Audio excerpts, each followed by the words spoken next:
नहीं, मेरी लड़की ने सुसाइड कर दिया है, ये खबर आई है।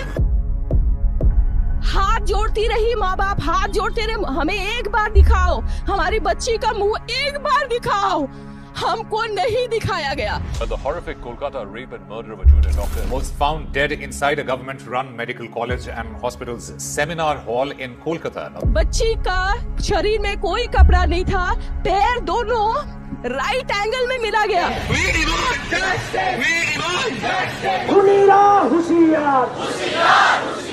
चश्मे को कूटा गया, जिसकी वजह से आंखों से खून निकल गया, गला दबाकर मारा गया। हेलो एवरीवन, हाल ही में जो एक इनह्यूमन इंसिडेंट पेश आया, मैं उसकी पुष्टि नहीं करूंगा, बल्कि यहाँ पे एक क्वेश्चन मार्क खड़ा होता है कि हम इंसान रहते कहाँ। We are living in a place where a doctor faces such ghastly brutality. It is a reflection of how humanity has lost its essence. ये सिर्फ एक क्राइम नहीं है, बल्कि एक बीमार सोसाइटी का चेहरा है। We need a चिंता का इनकलाब, an awakening that shines a light on the darkness within us and brings true transformation. इस समाज में इंसान का दर्जा गिरा है और गिरकर इतना नीचे आ गया है कि अब वो इंसान से ज्यादा एक दरिंदा बन गया है।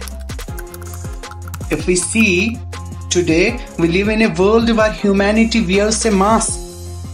People walk around with the face of human but the heart of a beast. हम सब इंसानी शक्ल के जानवर हैं।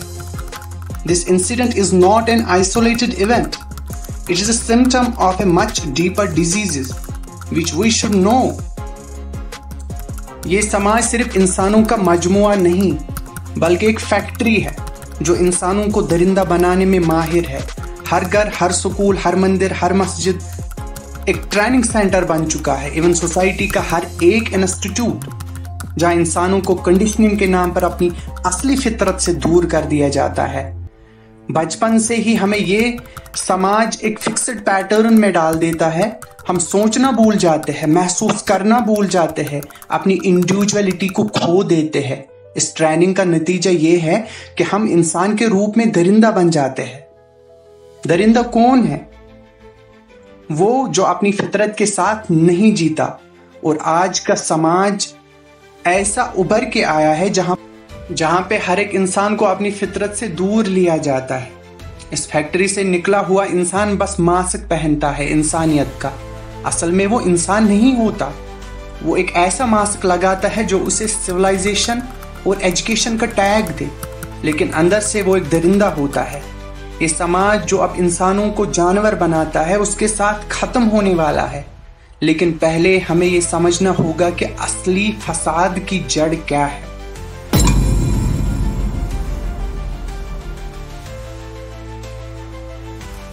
इस बीमारी की असली जड़ रिप्रेशन है।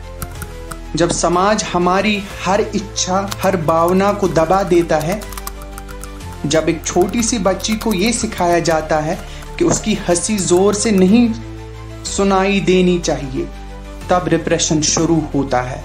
जब एक लड़के को यह कहा जाता है कि रो मत, मर्द बन, तब दरिंदा बनने की शुरुआत होती है। यह रिप्रेशन ही असल में वो चीज है जो इंसान को उसके खिलाफ लड़ने पर मजबूर कर रही है। इस समाज की हिपोक्रेसी सबसे बड़ी बीमारी है। सब कुछ अंदर से गलत है, लेकिन बाहर से सब परफेक्ट दिखाई देता है। ये नकली मॉरल वैल्यूज, ये फर्जी रिलीजन्स, ये खोखला एजुकेशन सिस्टम, सब इस दरिंदे को जन्म देते हैं, जो फिर अपनी असली फितरत के मुखालिफ हरकत करता है। ये समाज ढोंगी है, क्योंकि ये इंसान की असली फितरत को आधार नहीं देता, बल्कि उसे दबाता है। अगर हम अपना एजुकेशन सिस्टम देखें, यहाँ पे तो सिर्फ एक चीज को इंपॉर्टेंस दी जाती है कि कैसे पैसे कमाया जाए। इवन जो ये सिखाते हैं कि कैसे पैसा कमाया जाए, जो इंस्टीट्यूट्स ये सिखाते हैं, वो खुद भी इसी बात पे फोकस करते हैं कि वो कैसे ज्यादा पैसे कमाए। यहाँ एक ऐसी सोसाइटी को जन्म मिल रहा है जहां नॉलेज का मकसद सिर्फ फाइनेंशियल गेन होता है। मैं यहाँ फाइनेंसेस के खिलाफ नहीं बोल रहा हूँ, बल्कि मैं ये बोल रहा हूं कि हम उस लेवल तक आ गए हैं जहां पे हम अपनी मॉरल वैल्यूज को कॉम्प्रोमाइज करने लगे हैं और असली इंसान वैल्यूज और विजडम को छोड़ दिया जाता है। एजुकेशन का ये सिस्टम हमारे दिमाग को ही नहीं बल्कि हमारी रूह को भी खोखला कर देता है। We are taught to chase money, not to seek truth or understanding. ये एक ऐसे समाज का हिस्सा बनाते हैं जहां पैसा सब कुछ होता है और असली सीख सिर्फ एक इल्यूजन बनकर रह जाती है।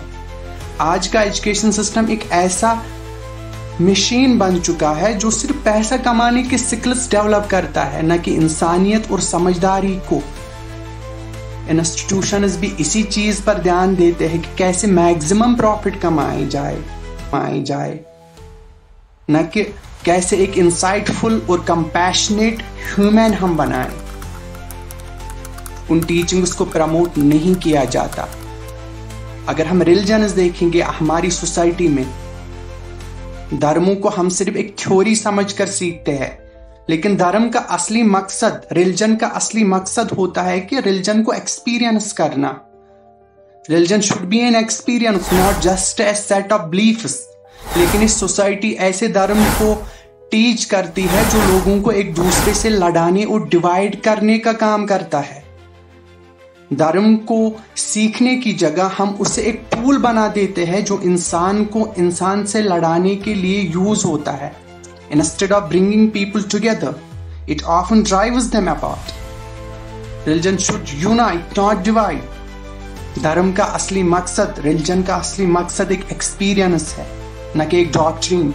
लेकिन हमारे इंस्टीट्यूशंस और सोसाइटी धर्म को एक ऐसे फ्रेमवर्क में कन्वर्ट कर देते हैं जो लोगों को कॉन्फ्लिक्ट और डिवीजन में डाल देते हैं, instead of fostering understanding and unity.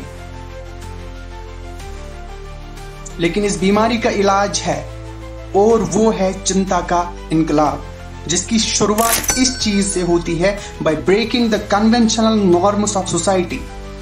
इस बीमारी का असली इलाज तभी होगा जब इंसान अपनी असली फितरत से दोबारा जुड़ जाएगा।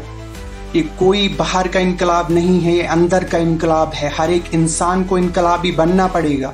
जब तक हम अपनी चेतना, अपनी रूह, अपनी असली डिजायर्स को नहीं समझते, तब तक ये समाज बीमार रहेगा और दरिंदे पैदा करता रहेगा।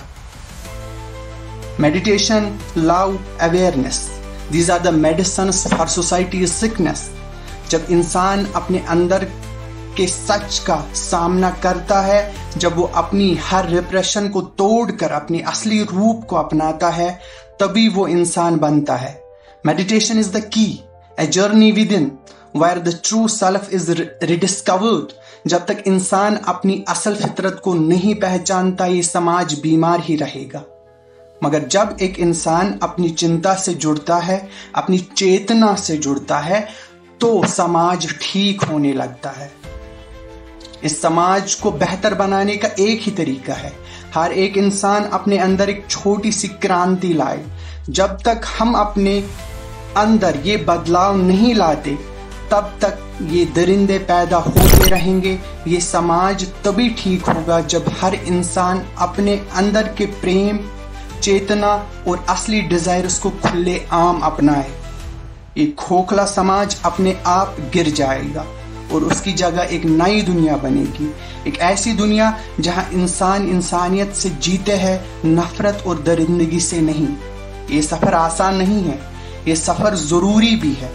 जब तक हम ये सफर नहीं करते, ये बीमारी बढ़ती रहेगी, ये रोग बढ़ता रहेगा और ये दरिंदे समाज में चलते फिरते रहेंगे।